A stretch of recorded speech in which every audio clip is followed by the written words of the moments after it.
ये family London shift होने जा रही थी अपनी एक नई लाइफ चालू करने। अगर आप गौर से देखें तो इस वीडियो में ये कितने खुश दिखाई दे रहे हैं, पर अफसोस इस पूरी फैमिली का आखिरी वीडियो था। पेशे से ये दोनों डॉक्टर हैं, डॉक्टर प्रतीक और डॉक्टर कोमी। ये अपने तीनों बच्चों के साथ उसी प्लेन क्रैश में मारे गए। खुशबू अपनी शादी के बाद में घर जा रही थी लंदन।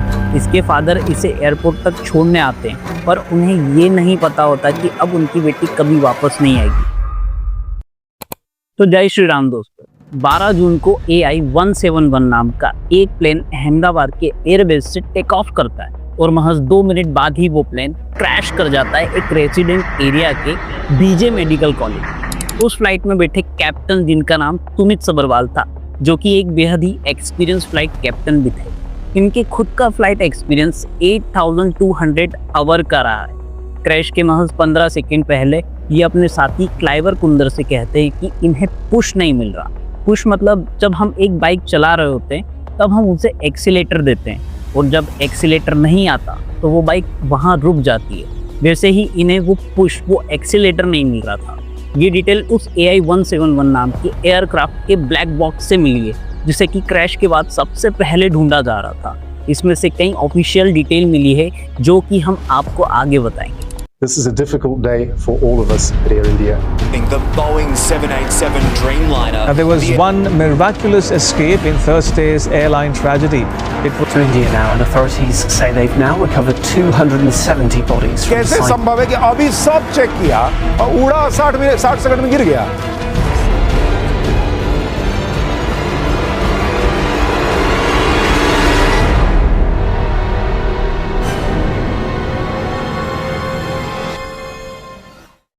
तो जब ये प्लेन क्रैश हुआ तो ये मंजर किसी हैवानियत भरे दृश्य से कम नहीं था। कई लोगों की चीखने चिल्लाने की आवाज अचानक से आने लगी। कई बच्चे, कई मासूम लोग इस हादसे का शिकार हो गए थे। कई लोग जल गए। प्लेन में बैठे 99% लोग मारे गए। जिस बिल्डिंग से ये प्लेन टकराया वो एक मेडिकल कॉलेज था, जिसका नाम बीजे मेडिकल कॉलेज था। इस मेडिकल कॉलेज के भी कम से कम 50 लोग मारे गए। अब आप लोग ये पहले ये रिकॉर्डिंग सुनिए। Hello hello. हाँ सर। जयप्रकाश, ठीक हो ना तुम? हाँ सर, हम तो ठीक है सर, लेकिन बहुत नुकसान हो गया सर, बहुत नुकसान हो गया। कितना कैजुअलिटी हुआ है? मतलब कि हमारे कॉलेज का कम से कम 50 लड़के मरे होंगे। 50 लड़के मरे? मेरे ग्रुप का, जो मेरे पास में, मतलब कि जो PMT ग्रुप का था, उसमें से 9 जने में से 2 जने का डेथ हो गया। नहीं तो सारे वहीं थे क्या? मतलब तुम्हारा फर्स्ट MBBS का ही था क्या सारा बच्चा उसमें? नहीं, उसमें तो सब था। 4th 5th ईयर था। हम लोग मेस में खाना खा रहे थे और मेस में क्रैश हो गए। हाँ, हम लोग खाना खा रहे थे सब। और प्लेन में तो जितना था सब गया। प्लेन में जो भी था सब जल गया। अरे बाप रे। तो यूजी हॉस्टल ही था वो? हॉस्टल नहीं था, हम लोग का जो मेस था, मेस में खाना खा रहे थे हम लोग। मेस का बिल्डिंग अलग था, मेस का बिल्डिंग। हाँ। ठीक है, मैंने तो इसीलिए फोन किया था कि तुम ठीक हो या नहीं जानने के लिए। हाँ सर, हम तो थोड़ा बहुत आया चोट वगैरह, लेकिन मैं तो मतलब पानी पीने निकल गया था, तो मैं उतना कुछ हुआ नहीं। हाँ, मैं भी वहीं पे खाना ही खा रहा था। खाना खा के जस्ट मैं पानी पीने निकला ही था बाहर। अच्छा, लंच खाने का टाइम था वो? हाँ, अभी तो 1 बजे खाने का टाइम था। अरे वाह, और किसी टाइम हुआ होता तो शायद कम लोग।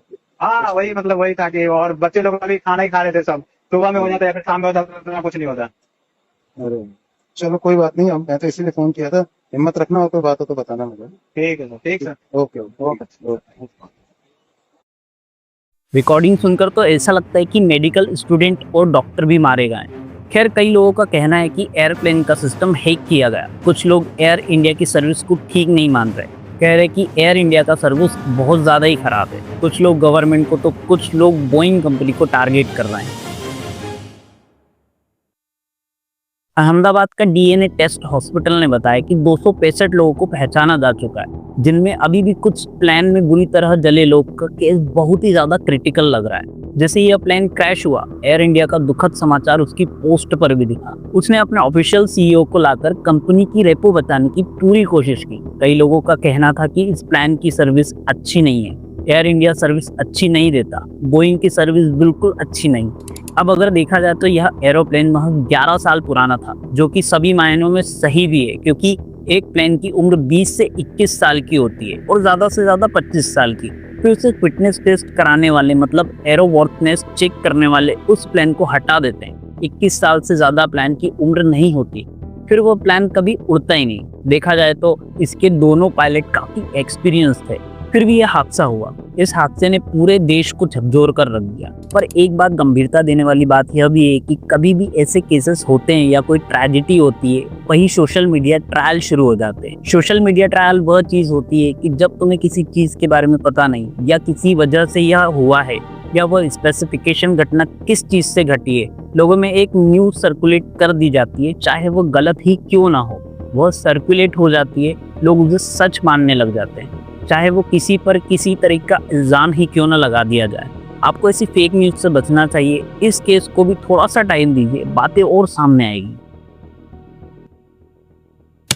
रमेश कुमार विश्वास एक इकलौते शख्स हैं जो इस प्लेन क्रैश में बच पाए। रमेश कुमार विश्वास फिलहाल यूके के साउथ हॉल लंदन में रहते हैं, जहां वो एक प्राइवेट फर्म में टेक्नीशियंस के रूप में काम करते हैं। ये एक शॉर्ट ऑफिशियल ट्रिप के लिए आए थे। इनकी कंपनी का एक टेक्निकल सेमिनार था जो कि 2 दिन का था। सेमिनार के बाद वो दिल्ली रिटर्न फ्लाइट ले रहे थे, जहां से उन्हें लंदन वापस जाना था। इस प्लेन में 256 सीट्स थी, जिसमें 195 इकोनॉमिक सीट्स थी और 35 बिजनेस सीट्स थी, बाकी क्रू रेस्ट था। अब इनमें से 241 पैसेंजर सीट्स भरी हुई थी, बाकी 15 सीट्स खाली थी। इनमें 11 क्रू मेंबर ऑन बोर्ड थे, जिनमें रमेश की सीट थी 21F, जो कि बिल्कुल इमरजेंसी एग्जिट के पास वाली सीट थी। ये सीट उन्हें बिल्कुल लास्ट मोमेंट पर अपग्रेड करके मिली थी, जबकि इनका पहले सीट नंबर 32B था। अब क्या होता है ना कि आप इस वीडियो में देखिए, ये प्लेन क्रैश होने के कुछ सेकंड पहले का वीडियो है, जिनमें ये दिखाया जा रहा है कि कोई चीज़ प्लेन से बाहर निकली है। लोगों को ये लग रहा है कि जो बाहर चीज़ निकली है वो शायद रमेश है। तो उन्होंने हाल ही में दिए इंटरव्यू में बताया कि जब वो प्लेन क्रैश हुआ तब सबसे पहले इमरजेंसी गेट बाहर गिर गया, फिर जैसे ही प्लेन क्रैश हुआ वो सीट समेत बाहर गिर गए, तो उनकी जान बच गई। खैर, ऐसा होना बिल्कुल किसी चमत्कार से कम नहीं है और बहुत लकी रहे हैं जो कि इतने बड़े हादसे के बाद अभी भी जिंदा है और अपने पैरों पर खुद चलकर हॉस्पिटल पहुंचे हैं। तो सबसे पहले आप ये वीडियो देखिए।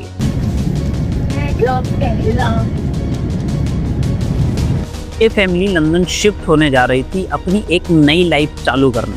अगर आप गौर से देखें तो इस वीडियो में ये कितनी खुश दिखाई दे रहे हैं, पर अफसोस इस पूरी फैमिली का आखिरी वीडियो था।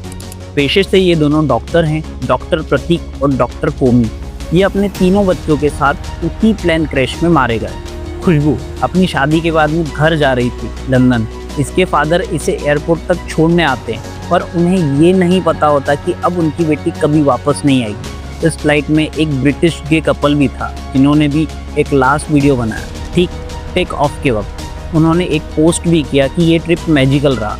एक लंदन में रहने वाली फैमिली जो ईद सेलिब्रेट करने इंडिया आई थी, और उन्हें क्या पता था कि ये उनकी आखिरी ईद होगी। इस फ्लाइट में अर्जुन नाम का एक बंदा भी था, जिसकी वाइफ की अभी 7 दिन पहले ही डेथ हुई थी। ये अस्थियां लेकर इंडिया आए थे विसर्जन करने, पर ये भी इसी हादसे में मारे गए।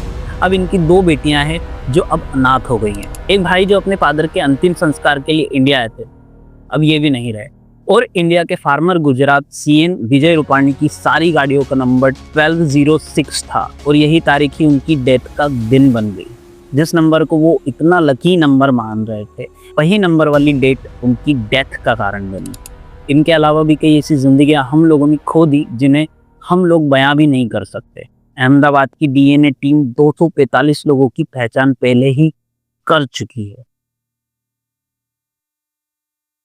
जून 2022 में वेस्ट बंगाल में एक ट्रेन पटरी से उतर जाती है। ये बीकानेर गुवाहाटी एक्सप्रेस थी। इस हादसे में 9 लोगों की मौतें हुई थी और 36 से ज़्यादा लोग घायल भी हुए थे। इसका कारण भी वही टेक्निकल फॉल्ट बताया गया था। वहीं जून 2023 में ओडिशा में एक ऐसा ही खतरनाक ट्रेन कोलैप्स देखा गया, जिसमें 296 लोगों की जान गई थी।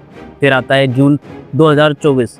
17 जून को दार्जिलिंग में रांगापानी स्टेशन के पास सुबह के करीब 8:55 पर एक बड़ा हादसा होता है। कंचनजंगा एक्सप्रेस जो अगरतला से सियालदह जा रही थी, अचानक पीछे से एक मालगाड़ी आ जाती है और एक बहुत ही जोरदार टक्कर होती है। इनमें 11 से 15 लोग मारे गए और 60 लोग डिब्बे में फंसे हुए थे और घायल भी हो गए थे। बाद में जांच में पता चला कि सिग्नल फेल होने के बाद ब्लॉक सेक्शन को बंद नहीं किया गया था। फिर आता है जून 2025, जिसमें ये प्लेन क्रैश होता है और कई लोगों की जानें चली जाती हैं। पर जून अभी ख़त्म हुआ ही नहीं है कि 16 तारीख को ही वही सुबह 8 बजे पुणे के यावत स्टेशन के पास ट्रेन के लॉवेट्री टॉयलेट में सिर्फ एक बीड़ी या सिगरेट की वजह से पूरी ट्रेन में आग लग जाती है। इस हादसे में किसी की जान तो नहीं जाती, पर यह हादसा वही प्लेन क्रैश की याद दिला रहा था। फिर भी ये कातिल जुर्म रुकने का नाम ही नहीं ले रहा है। अभी 15 जून 2025 को उत्तराखंड के केदारनाथ धाम में एक दिल दहला देने वाली घटना हुई, जब तीर्थयात्रियों को ले जा रहा एक हेलीकॉप्टर क्रैश हो गया। इस हादसे में कुल 7 लोगों की जान चली गई, जिनमें एक अनुभवी pilot lieutenant colonel Rajveer Singh Chauhan और 6 श्रद्धालु शामिल थे। यह हेलीकॉप्टर केदारनाथ से गुप्त काशी की ओर लौट रहा था। जब अचानक मौसम खराब हुआ तो वह दुर्घटनाग्रस्त हो गया। हादसा पहाड़ी इलाके में हुआ था, जिससे रेस्क्यू ऑपरेशन बेहद कठिन बन गया था। इस घटना के बाद राज्य सरकार ने हेलीकॉप्टर सेवाओं को तुरंत 2 दिनों के लिए रोक दिया और कड़े सुरक्षा प्रोटोकॉल लागू करने के आदेश दिए। लोगों में ऐसे हादसे को लेकर भारी दुख और आक्रोश है, खासकर क्योंकि इससे पहले भी ऐसी घटनाएं हो चुकी है। यह हादसा हमें यह सोचने पर मजबूर करते हैं कि अब अगला जून कैसा आएगा। खैर, हमारे चैनल से जुड़े रहिए, फिर मिलेंगे एक मिस्टीरियस टॉप के साथ। बाय बाय, गुड नाइट, जय श्री राम।